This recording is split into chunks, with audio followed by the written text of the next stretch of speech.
Hey foodies, today on She Cooks It All, we are going to make Sunday roast together. And our Sunday roast of choice today is the leg of lamb with this delicious gravy. And we have the recipe for both the roast, the lamb, and the gravy. So watch until the end because this was chef kiss. Oh my goodness. So do not skip, guys. Make sure you watch until the end. So as I mentioned, we are using a leg of lamb, but I was feeling like grilling and butterflying this leg of lamb today. So hence we are going to butterfly our lamb, which is really much opening it up to look like a butterfly, I guess. And then you can see how I did it here. So I was just touching the bone, finding where the middle of the bone is, and then with a very sharp knife you're going to cut through until you make sure like you are getting really your knife to the bone, because you don't want to leave a lot of meat on the bone. Okay, once you get to the bone, and then you're going to flip your meat and continue slicing it again as close as you can to the bone, so that just imagine in your head you have a butterfly in front of you. So that's what you're trying to do.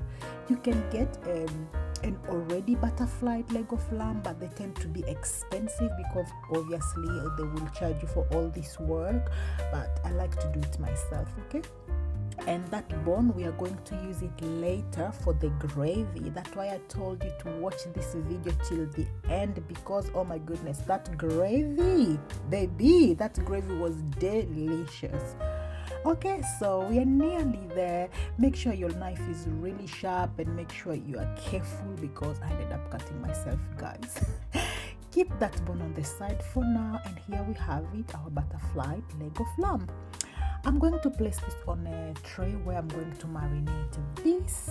My bone is there, put it on the side. We'll use that later.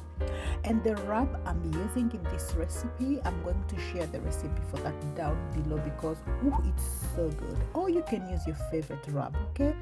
Before we add our dry rub on the lamb, I love to add a good amount of Dijon mustard on my meat, because I feel like it brings in flavor, and it also kind of accelerates the marinade stage because of the acidity it has. Okay, rub your mustard all over the lamb, and then we are going to add our dry rub.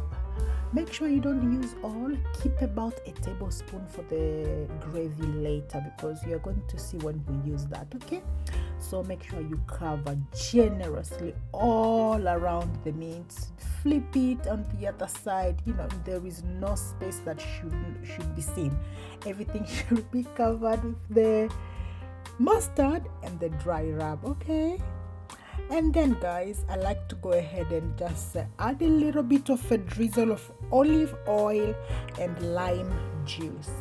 If you don't have lime juice, you can use lemon, but I feel there is a flavor that lime juice has together with lamb is like a match made in heaven. So if you can, lime juice, and then this lemony or lime juice olive oil mixture will be on the meat. I like to take it with the spoon, rub it all over so each space has that flavor covered, and then we're going to cover this and marinate. If you have time, do this overnight and then marinate, cook this the next day. But I did this and marinated it for 1 hour and it was fine. But if you have time, cover, fridge overnight. Before you cook, bring it to room temperature.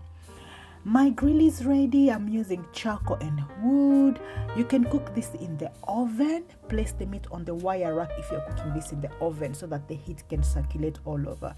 But I wanted to have that smoky flavor in my meat. Okay, I know it was cold, it's winter, but yeah, I grill even in the snow, guys. Anyway, place your meat on your grill. And as with the grill, there's no temperature really. You just have to go with the feeling and listen to the ancestor. If it's too hot, add a little bit of water. That's what I'm doing here, just to calm that fire down. And we are going to grill this for about 45 minutes altogether. Here I have flipped the meat. I forgot to show you because my finger was hurting. I cut myself, guys. Okay, so every 10 minutes I'm checking the meat, flipping it up, and then when I grill, guys, I cannot grill without this liquid concoction that I add on the meat. It keeps it nice and juicy and even add more flavor. So today I'm using again lime juice, and olive oil and water. Mix this up, give it a good shake, and you are ready to go. So each time you're going to flip your meat, you're going to also kind of rub it or spray this liquid concoction on it. Oh my goodness, do not skip on this. Trust me, your meat will be juicy with extra flavor. Trust me. So the meat is ready to your liking. I like mine medium well done. I love to still have that pink in my meat, if you get what I mean. So if you have a thermometer, have that, and I will leave the detail on what temperature to look for well done, medium, rare. Okay, once meat is ready, you put it on a tray, and we're going to cover and allow this to rest, because meat needs to rest at least 15-20 minutes. Let that juice and everything, the muscle, relax. You're gonna end up with tender and delicious meat. Okay, 20 minutes later, we are ready to serve, and check this out. This meat was so good, guys, so tender. The knife was just cutting through like butter. And are you seeing that pinkness? Oh Lord have mercy, this was so good. Check that out, guys. Now we are going to make the gravy, because we are not done. What is Sunday roast without gravy? Here are the gravy ingredients: the bone, carrots, celery, remaining rub, and then we add in water.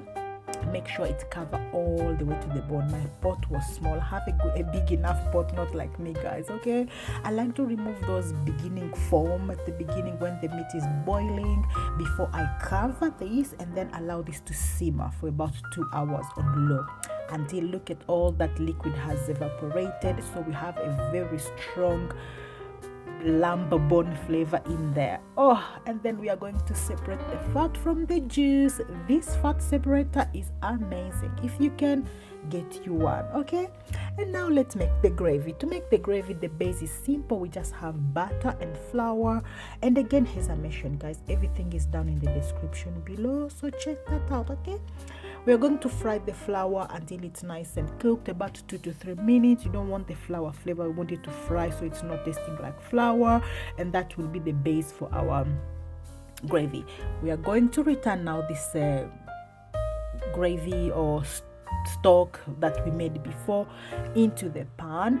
Remove your pan from the heat and add this, and keep on whisking so that it's not forming any lumps. Okay, keep on whisking. Once everything is in, not the oil, leave the oil, and then return the pan to the heat on a very low, or like 2 or 3, and then continue cooking. It's gonna start thickening, and then you can start adding in more water to your liking, or if you have stock. I'm using water because later I will use a beef stock, so keep on adding water until it get to that thickness of your liking. Okay, and then I went ahead and add in this beef stock by now. This one, guys, it's a must in your gravy. They are so good. The beef one, ooh, flavor. And here you have it. They have melted. Allow your gravy to simmer for about 10 minutes. If needed, add in more water until you get to the thickness of your liking. But this was mine. This was so good.